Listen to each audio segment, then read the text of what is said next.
ધરમપુરના સિદુંબર ગામે ઉંદરનો શિકાર કરવા આવેલા કોબરા સાપ અનાજ કરિયાણાની દુકાનમાં ઉપયોગમાં લેવાતા પ્લાસ્ટિક પેક કરવાના મશીનમાં ફસાતા વાઇલ્ડ લાઇફ રેસ્ક્યુ ટ્રસ્ટ દ્વારા રેસ્ક્યુ કરી કોબરા સાપને બચાવવામાં આવ્યો।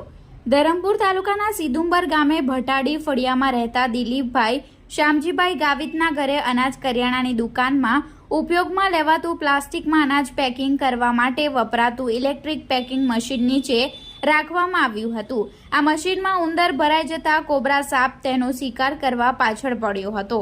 ઉંદરની પાછળ કોબરા પણ આ મશીનની અંદર ભરાઈ જતા તે અંદરથી બહાર જ નીકળી ન શક્યો હતો। મશીનની અંદર જ ફસાઈ ગયેલા કોબરાને જોતા કલ્પેશભાઈ દ્વારા વાઇલ્ડ લાઇફ રેસ્ક્યુ ટ્રસ્ટના ધરમપુર કપરાડા વિભાગના રેસ્ક્યુઅર મુકેશભાઈ વાયડને ફોનથી જાણકારી કરતા મુકેશભાઈ દ્વારા કોબરા સાપ વિશે વન વિભાગને જાણ કરી હતી। જે બાદ દિલીપભાઈના ઘરે પહોંચી જઈ પેકિંગ મશીનમાં ફસાઈ ગયેલા ઇન્ડિયન સ્પેક્ટિકલ્સ ઝેરી કોબરાને સાવચેતીપૂર્વક મશીનમાંથી બહાર કાઢી રેસ્ક્યુ કર્યો હતો।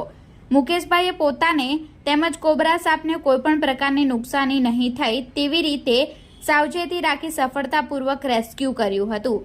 ઝેરી કોબરા સાપથી ડરી ગયેલા દિલીપભાઈના પરિવારે મુકેશભાઈનો ખૂબ આભાર માન્યો હતો। વાઇલ્ડ લાઇફ રેસ્ક્યુ ટ્રસ્ટ દ્વારા ધરમપુર વન વિભાગને જાણ કરી એકાંતવાળા જંગલમાં કોબરા સાપને મુક્ત કરવામાં આવ્યો હતો।